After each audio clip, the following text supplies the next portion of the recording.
Hello Aqua friends, welcome to my channel. My name is Nicole and today I'm doing an Easter inspired bird's nest that's surrounded by these beautiful blossoms. So the background is going to be very loose and I'm working wet on wet. Some of the colors that I'm going to be using are sepia. I have gray of gray and Veridor blue. Some of the pinks that I have in my palette are quinacridin red and ochre rose. So I'm just mixing up those colors while I'm letting the water on my paper really get into those fibers. And then I'm going to re-wet the whole thing. Now I'm really not concerned about wetting the nest right now because I just want to do the background muted colors of the cherry blossoms and some of the branches.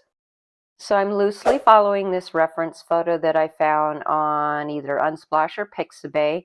I'm going to have all of the colors, supplies that I use listed in the description of the video, as well as the reference photo.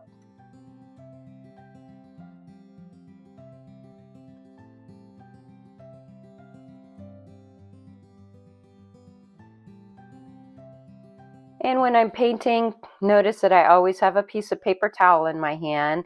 So if you put down the paint and you find it a little too bright, you could always pick it up with the paper towel or wipe off some of the pigment from your brush on the piece of paper towel. So I find that quite handy. I recently started using micro cloths as well that I could just reuse and recycle. Throw them in the wash and dryer, and those work wonderful as well. So I'm adding some bits of the gray amongst the pink and just creating this really pretty out of focus background. Now there is one blossom towards the side of the nest that is a little bit in focus, and so I am just going to do some meandering lines here and petals with this mop brush that I'm using.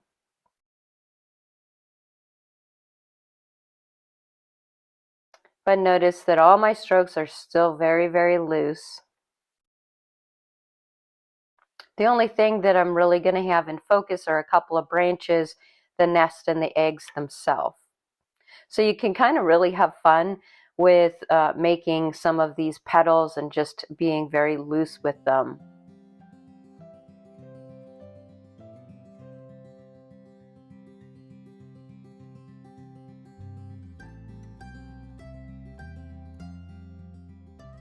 I'm pretty happy with that background. I'm adding just a little spot of the gold color that I have in my palette for the center of the flower.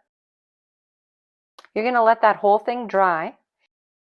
Now I'm going to work on the eggs. So there's 3 eggs here, and I'm going to work them wet on wet, and I'm going to build up the colors from the lightest blues to the darkest blues.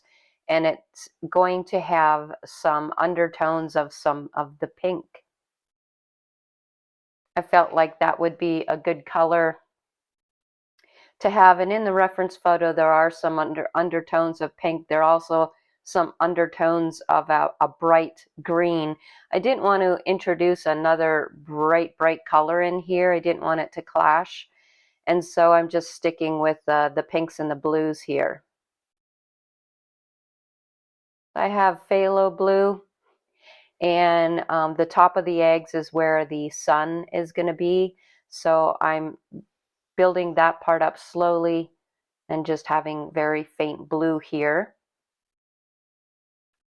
The eggs are a lot of fun to do, guys, because we're going to build up the color slowly, and then once the egg is completely dry, we could add the speckles, and the speckles are a lot of fun to put on.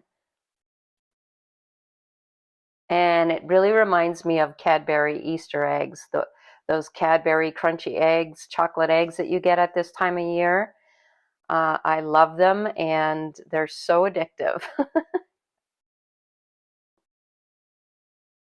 Anybody else out there that is a Cadbury fan? I'm from Canada, so I love Cadbury chocolate.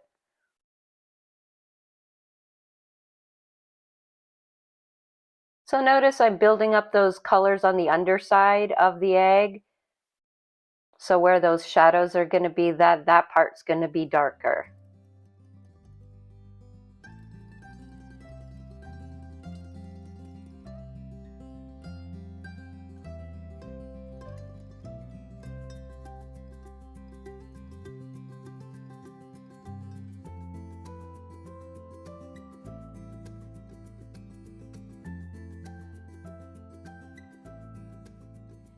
The other colors that I'm mixing with my blue is just a little bit of purple, whatever purple I have in my palette, to get a darker blue. And then I also have Viridian hue, which is a greenish blue. I do love the aqua color of robin's eggs, and I'm putting a little bit of that color in there as well. And aqua is my favorite color.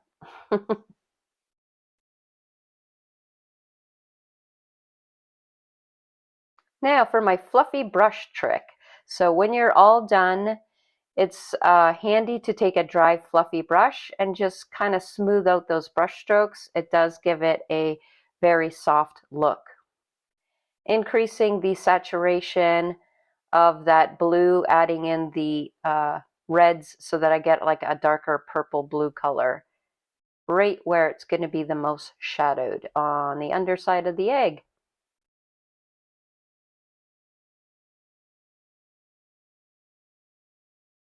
All right, so before I move on, those speckles will be put on wet on dry, but I need to dry that egg before I can paint any other eggs so that they don't create any blooms. So make sure that your egg is nice and dry before you start your second egg. So I'm wetting that area really well, and I'm going to work that in the same way. Now, if you're not sure if you have enough dampness, you can tilt your paper to see exactly where you wet it and see if it's shiny enough. So happy with the amount of moisture I have on my paper, and I'm going ahead and starting my egg in the same way, putting down the pink first and then adding the blues.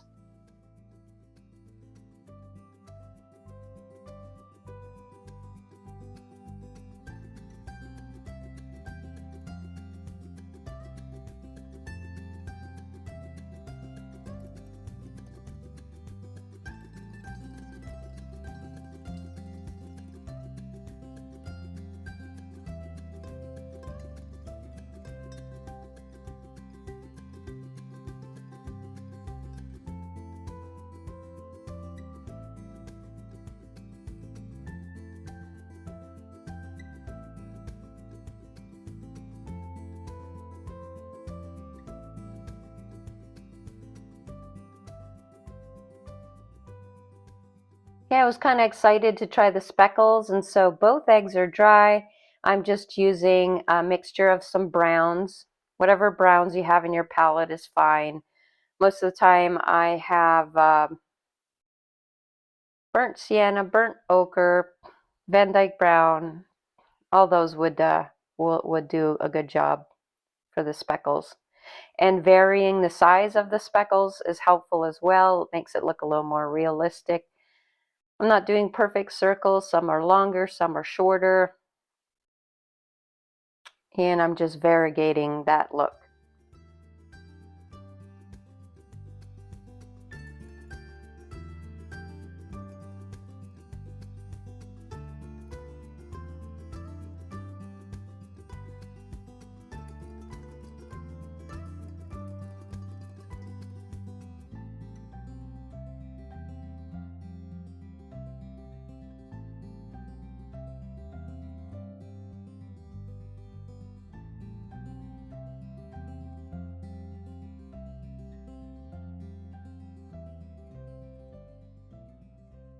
And moving on to my last egg. We'll be working that the same way, wetting pinks then blues.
Okay, so once all 3 eggs are done, you're going to let that whole thing dry really well before we go into doing the nest.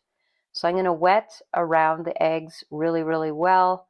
That part has to be pretty dark so that it gives the eggs some dimension.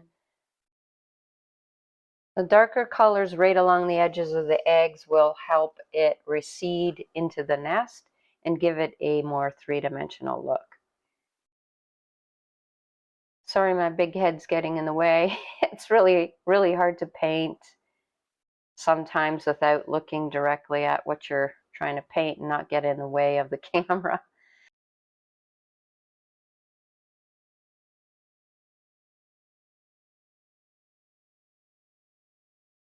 So for this part, I have a very thick mixture of sepia that I mixed with some shadow green, using a little bit of neutral tint as well in the mix.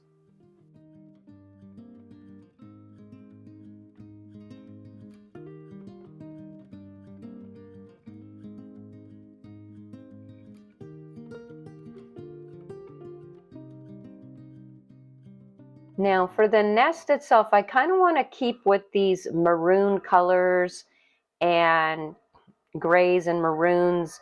And so I'm going to be using my neutral tint with the reds that I have in my palette. So I have like these burgundy, very reddish browns, more on the red gray side. I did love this combination of colors.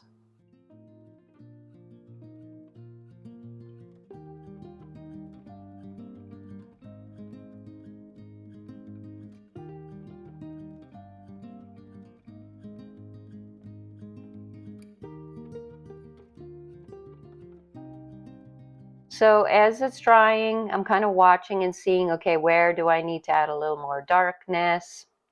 I also wanted to add little pops of a little bit more green so I can drop in and charge some of those areas with some sap green and the green gold.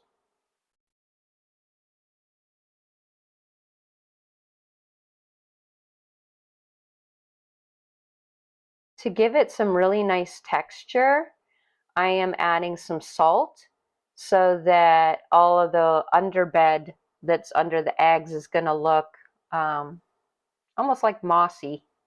Just like in the reference photo, it kind of looks like, you know, pieces of grass and whatnot.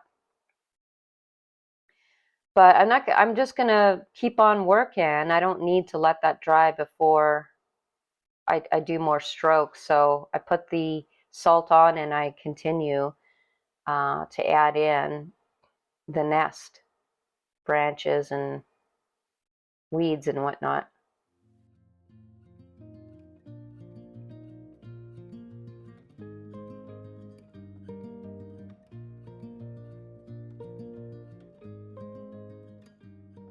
So as I go along, I'm changing my colors, you see, so that I add some more interest, going darker in some areas, maybe more red in some other areas, and more on the neutral side in other areas. So constantly changing the colors to add interest.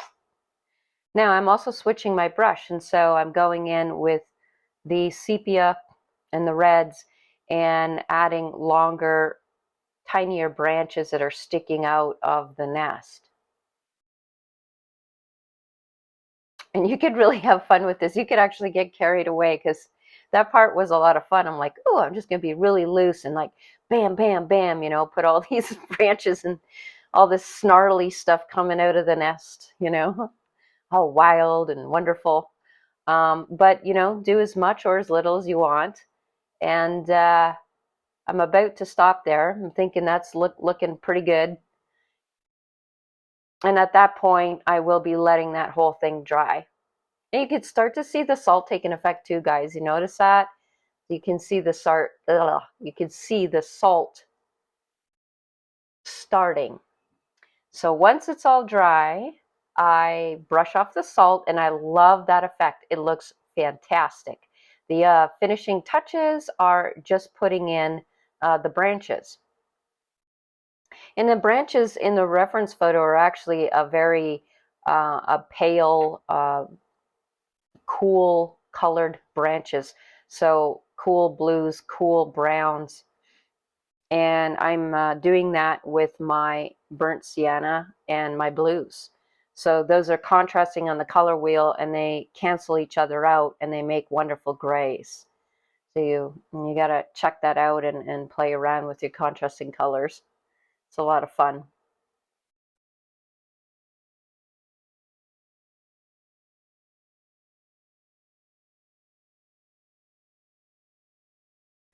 So as my branch is drying, I'm just adding some darker areas, a little bit of interest there.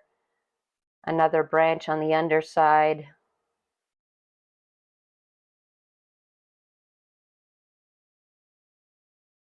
So I'm wetting the area, and then I'm adding in my colors.